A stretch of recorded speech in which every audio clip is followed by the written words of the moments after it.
Hello again. We are going to continue in Hosea. Today we are starting in chapter 6 and we will be going through chapter 10. Come, let us return to the Lord, for it is he who has torn and he will heal us. He has struck down and he will build us up. After 2 days he will revive us. On the third day he will raise us up, that we may live before him. Let us press on to know the Lord. His appearing is as sure as the dawn. He will come to us like the showers, like the spring rains that water the earth. What shall I do with you, O Ephraim? What shall I do with you, O Judah? Your love is like a morning cloud, like the dew that goes away early. Therefore I have hewn them by the prophets. I have killed them by the words of my mouth, and my judgment goes forth as the light. For I desire steadfast love, and not sacrifice, the knowledge of God rather than burnt offerings. But at Adam they transgressed the covenant. There they dealt faithlessly with me. Gilead is a city of evildoers, tracked with blood. As robbers lie in wait for someone, so the priests are band together. They murder on the road of Shechem. They commit a monstrous crime. In the house of Israel I have seen a horrible thing. Ephraim's prostitution is there. Israel is defiled. For you also, O Judah, a harvest is appointed, when I would restore the fortunes of my people. When I would heal Israel, the corruption of Ephraim is revealed, and the wicked deeds of Samaria, for they deal falsely. The thieves break in, and the bandits raid outside, but they do not consider that I remember all of their wickedness. Now their deeds surround them. They are before my face. By their wickedness they make the king glad, and the officials by their treachery. They are all adulterers. They are like a heated oven whose baker does not need to stir the fire, from the kneading of the dough until it is leavened. On the day of our king, the officials became sick with the heat of wine. He stretched out his hand with mockers, for they are kindled like an oven. Their hearts burns within them. All night their anger smolders. In the morning it blazes like a flaming fire. All of them are hot as an oven, and they devour their rulers. All their kings have fallen. None of them calls upon me. Ephraim mixes himself with the peoples. Ephraim is a cake not turned. Foreigners devoured his strength, but he does not know it. Gray hairs are sprinkled upon him, but he does not know it. Israel's pride testifies against him, yet they do not return to the Lord their God, or seek him for all this. Ephraim has become like a dove, silly and without sense. They call upon Egypt, they call upon Assyria. As they go, I will cast my net over them. I will bring them down like birds of the air. I will discipline them according to the report made by their assembly. Woe to them, for they have strayed from me. Destruction to them, for they have rebelled against me. I would redeem them, but they speak lies against me. They do not cry to me from the heart, but they wail upon their beds. They gnash themselves for grain and wine. They rebel against me. It was I who trained and strengthened their arms, yet they plot evil against me. They turn to that which does not profit. They have become like a defective bow.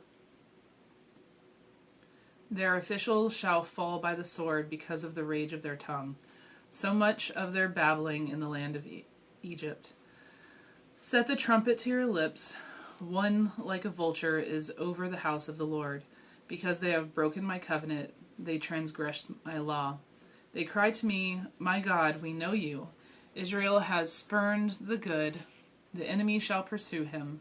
They made kings, but not through me. They set up princes, but without my knowledge. With their silver and gold they have made idols for their own destruction. Your calf is rejected, O Samaria. My anger burns against them. How long will they be incapable of innocence? For it is from Israel, an artisan made it. It is not God. The calf of Samaria shall be broken to pieces, for they sow the wind, and they reap the whirlwind. The standing grain has no heads. It shall yield no meal. If it were to yield, foreigners would devour it. Israel is swallowed up. Now they are among the nations as a useless vessel. For they have not gone up to Assyria. A wild ass wandering alone, Ephraim has bargained for lovers. They bargain with the nations. I will now gather them up. They shall soon writhe under the burden of kings and princes. When Ephraim multiplied authors to expiate sin, they became to him altars for sinning. Though I write for him in the multitude of my instructions, they are regarded as a strange thing. Though they offer choice sacrifices, though they eat flesh, the Lord does not accept them. Now he will return their injury and punish their sins. They shall return to Egypt. Israel has forgotten his maker and built palaces, and Judah has multiplied fortified cities. But I will send fire upon his cities, and it shall devour his strongholds. Do not rejoice, O Israel. Do not exult as other nations do, for you have prostituted yourself, departed from your God. You have loved a prostitute's pay on the threshing floors. Threshing floor and wine vat shall not feed them, and new wine shall fail them. They shall not remain in the land of the Lord. But Ephraim shall return to Egypt, and in Assyria they shall eat unclean food. They shall not pour drink offerings of wine to the Lord, and the sacrifices shall not please him. Such sacrifices shall be like mourner's bread. All who eat of it shall be defiled. For their bread shall be for their hunger only. It shall not come to the house of the Lord. What will you do on the day of appointed festival, on the day of the festival of the Lord? For even if they escape destruction, Egypt shall gather them. Memphis shall bury them. Nettles shall possess their precious things of silver.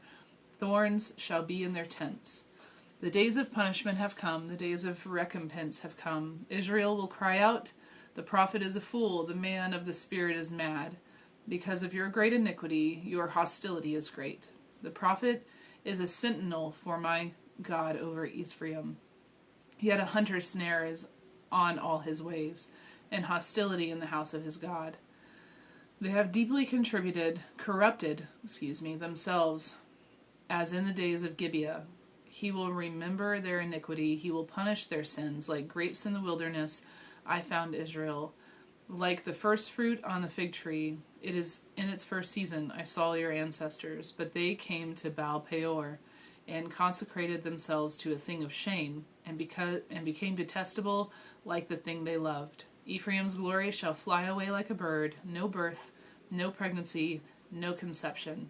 Even if they bring up children, I will bereave them until no one is left. Woe to them indeed when I depart from them. Once I saw Ephraim as a young palm planted in a lovely meadow, but now Ephraim must lead out his children for slaughter. Give them, O Lord, what will you give? Give them a miscarry of the womb and dry breasts. Every evil of theirs began at Gilgal. There I came to hate them. Because of the wickedness of their deeds, I drive them out of my house. I will love them no more. All their officials are rebels. Ephraim is stricken. Their root is dried up. They shall bear no fruit. Even though they give birth, I will kill the cherished offspring of their womb. Because they have not listened to him, my God will reject them. They shall become wanderers among the nations. Israel is a luxuriant vine that yields its fruit. The more his fruit increased, the more altars he built. As his country improved, he improved his pillars.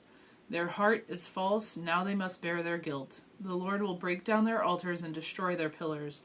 For now they will say, we have no king, for we do not fear the Lord. And a king, what could he do for us?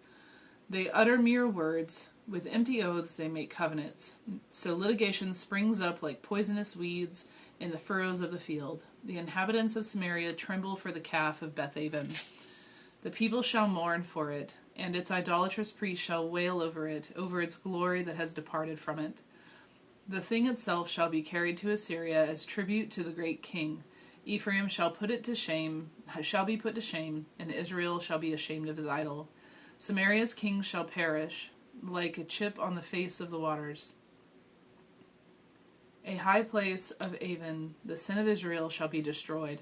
Thorn and thistle shall grow up on the altars. They shall say to the mountains, cover us, and to the hills, fall on us. Since the days of Gibeah you have sinned, O Israel. There they have continued Shall not war overtake them in Gibeah? I will come against the wayward people and to punish them. The nations shall be gathered against them, when they are punished for their double iniquity. Ephraim was a trained heifer that loved to thresh, and I spared her fair neck. But I will make Ephraim break the ground. Judah must plow. Jacob must harrow for himself. Sow for yourself righteousness. Reap steadfast love. Break up your fallow ground, for it is time to seek the Lord, that he may come and the reign of righteousness upon you. You have plowed wickedness. You have reaped injustice. You have eaten the fruit of lies because you have trusted in your chariots, in the multitude of your warriors. Therefore the tumult of war shall rise against your people, and all your fortresses shall be destroyed. Shalman destroyed Beth Arbel on the day of the battle, when mothers were dashed in pieces with their children. Thus it shall be done to you, O Bethel.